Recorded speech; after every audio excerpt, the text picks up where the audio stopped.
Bonjour mes chères sœurs et ma mère, si elle regarde la vidéo aussi. Alors, je vous fais une vidéo sur comment faire un petit pain facile. Avec mon petit garçon qui est toujours en train de vouloir ramasser les ingrédients. Et puis, voilà, c'est ça. Le matin, c'est toujours bon de manger un bon pain. Ça sent bon. Et puis, c'est ça. Ça donne envie de manger de bons déjeuners. Alors voilà, je vous explique ça très facilement. Ça prend, pour commencer, ça prend de la farine. Ça prend, tu peux avoir toutes sortes de farines, toutes les farines que tu veux. J'ai aussi de la farine de sarrasin pour aujourd'hui. Ensuite, ça prend tous les ingrédients qu'on met dans le pain. Comme vous pouvez voir sur la plaquette, j'ai des olives noires, des graines, puis du fromage râpé. Je vais aussi rajouter des oignons déshydratés parce que c'est vraiment bon avec ça. Ensuite, évidemment, pour commencer, on commence avec la levure. Moi, je prends de la levure comme ça, de la levure quick, mais tu peux prendre toutes sortes de levures, c'est juste plus long à lever. Alors, voilà. Ça prend aussi du sel et un peu de sucre. Et bien entendu, le sel, ça aide pas toujours la levure à lever. Donc, ce qu'on commence par faire, je vais vous montrer ça de façon aérienne. Alors, voilà. On commence par prendre un bol, comme ça. Ensuite, on ouvre la levure active. Non, poulet, tu peux pas manger ça.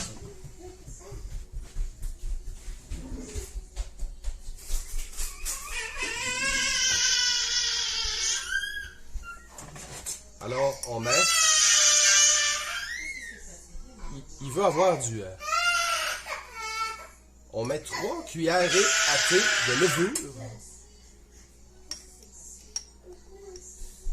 Il veut manger pendant que je suis en train de faire mon vidéo. Ensuite,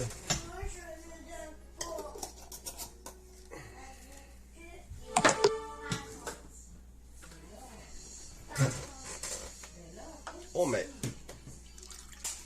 2 tasses d'eau.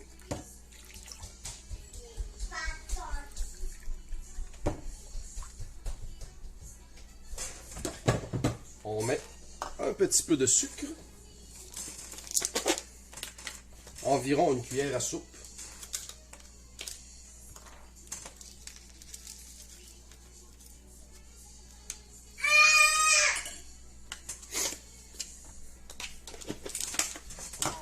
On remet tout ça. Pour pas qu'il y ait d'air.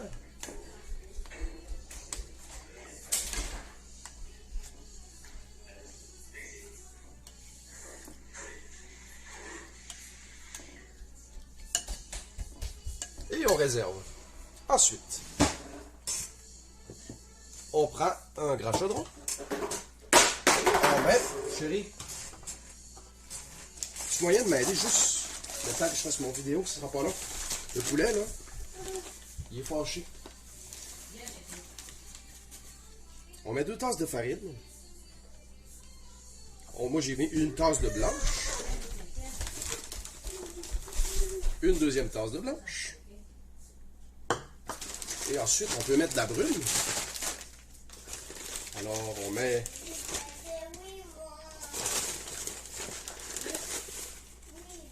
une tasse de brune. 2 tasses de brune.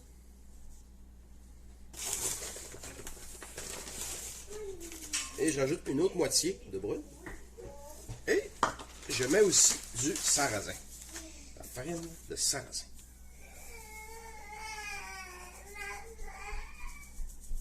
En autre moitié. Faut pas trop en mettre de la farine de sarrasin. Ben, c'est ma recette, là. Parce que c'est pesant. Plus que tu mets de stock dans ton pain, plus il devient pesant.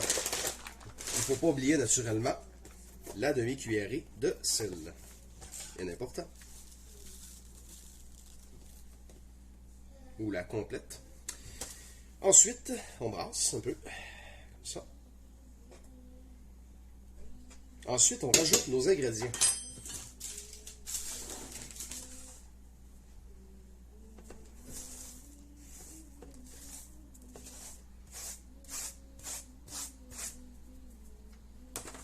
Et on continue de brasser. Juste histoire que ce soit homogène. De toute manière, quand on va plier la pâte, ça va devenir homogène, de gré ou de force. Serge William, tu veux-tu te taire, s'il te plaît? Merci. Ensuite, on met la levure avec l'eau et le sucre qu'on avait préalablement versé. On verse là, ici, comme ça.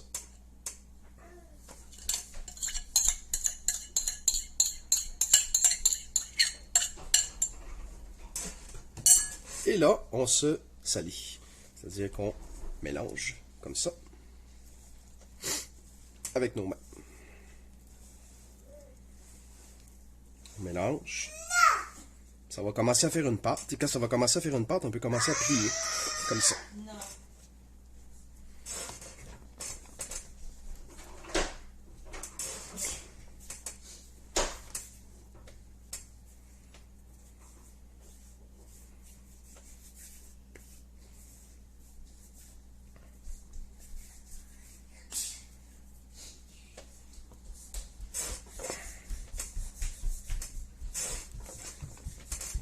Alors on la plie, on la replie comme ça, on la plie en deux, jusqu'à ce que ça devienne une pâte, pas trop pâte à biscuit, mais quand même une pâte qui est collante aussi.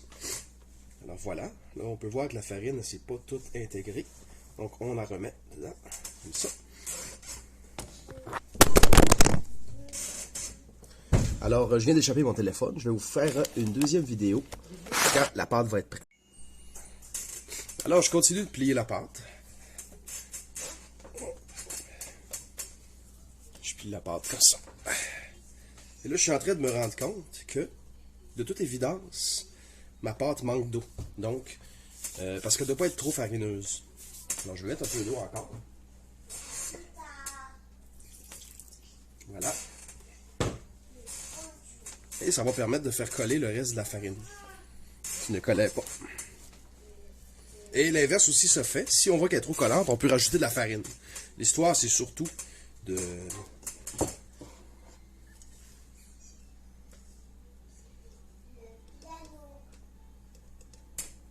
d'avoir une consistance idéale.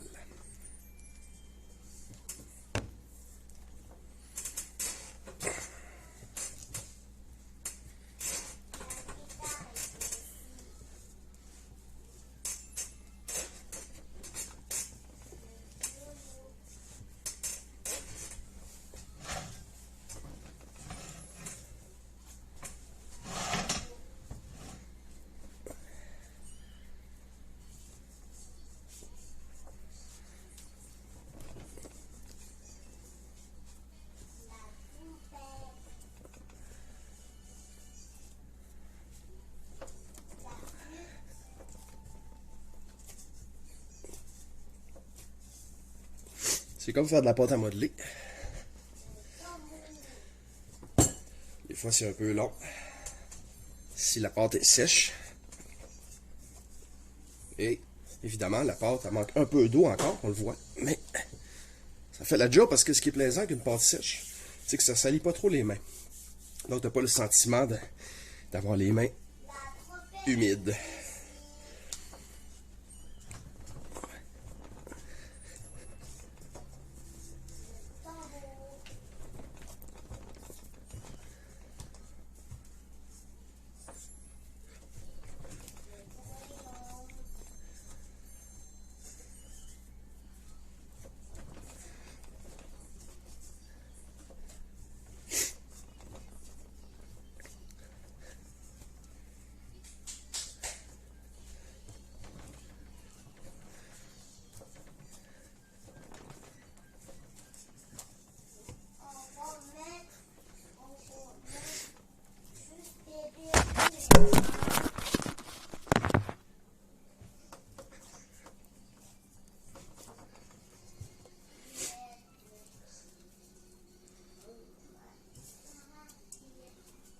Là, on a une espèce de pâte qui est pas assez collante à mon goût, mais qui est quand même suffisante pour lever.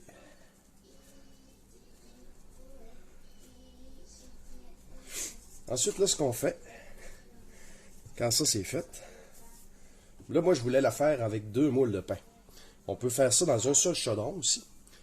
Dans un seul chaudron, c'est moins compliqué.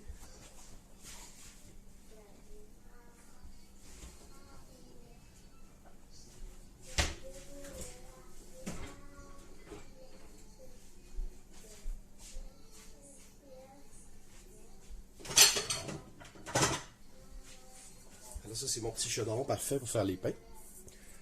On met un peu d'huile pour pas que la pâte collerait.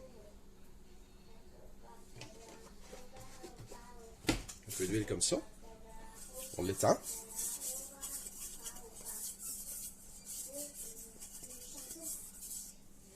Ensuite, on prend notre pâte.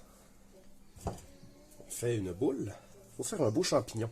En fait, il faut que le dessus soit comme un genre de champignon. Et non comme ça sur le dessus. Il faut que ça soit sur le dessus. Et là, on fait comme ça. On le met ici. Voilà. Notre pain est prêt à lever. Ensuite, ce qu'on fait, on met une couverture humide que je viens juste, en fait c'est du linge propre, mais j'avais préparé pour la circonstance.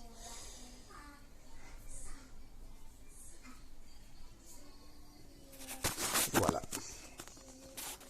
Et on attend que ça lève. Si ça lève pas, on peut avoir aussi un autre truc. On met dans le four.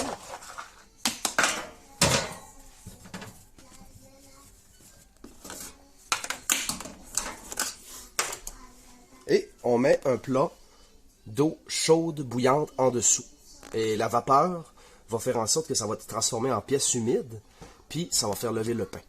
Alors on se revoit dans 46 minutes. Alors comme vous pouvez voir, le pain est levé.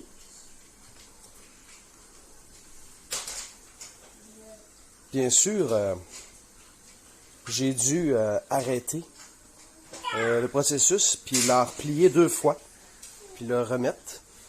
S'assurer aussi que la couverture sur le dessus est bien humide, parce qu'en fait, le principe, c'est que ça crée un endroit étanche pour lever. Maintenant que ça c'est fait, je dois aussi vous dire que j'ai versé de l'eau bouillante dans ça. De l'eau bouillante qui a permis que le four devienne très humide. Alors voilà. Maintenant, je préchauffe le four à 425 degrés Celsius. Et pendant pendant que le four préchauffe, le pain va continuer de lever encore. Alors voilà. À suivre. On a encore un pain qui a levé, un peu plus. Alors, je vais maintenant l'approcher et je vais aller le préparer pour la cuisson. Alors, j'ai oublié de mettre, oui, un pain. Encore un pain? Oui, encore un pain. Alors, j'avais oublié de mettre de l'oignon déshydraté, mais il n'est jamais trop tard pour les bonnes intentions. On peut en mettre un peu ici, comme ça. Rien de majeur, mais je vais vous avouer que ça fait tout qu'un goût.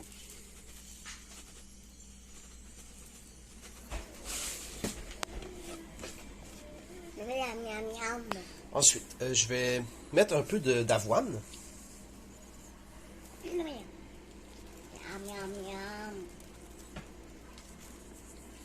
Et voilà, pas plus compliqué que ça. Et je vais tout simplement enfourner dans le four. Il y a des gens qui mettent des X dessus pour qu'ils s'ouvrent. J'ai pas vu une grande différence, alors j'en mets pas. Le four est à 425. Et j'enfourne. Voilà. Alors à 425, durant environ 45 minutes, là, normalement, là, c'est pas mal le meilleur setup. Et on start et on revient dans 45 minutes. Ok, alors voilà, ça fait 45 minutes à 425 et je retire le petit pain de four. Alors voilà, ça ressemble à ça. Et si on veut, on peut aussi le tartiner de beurre sur le dessus. En fait, il y a plein de choses qu'on peut faire. J'aurais pu mouiller la croûte avant. J'aurais pu mettre un peu plus de levure pour qu'il lève un peu plus. Alors voilà, ça c'est mon pain. Alors comme je disais, on peut tartiner de beurre sur le dessus pour terminer le travail. Le beurre va rentrer. Et puis ça va être encore un meilleur pain.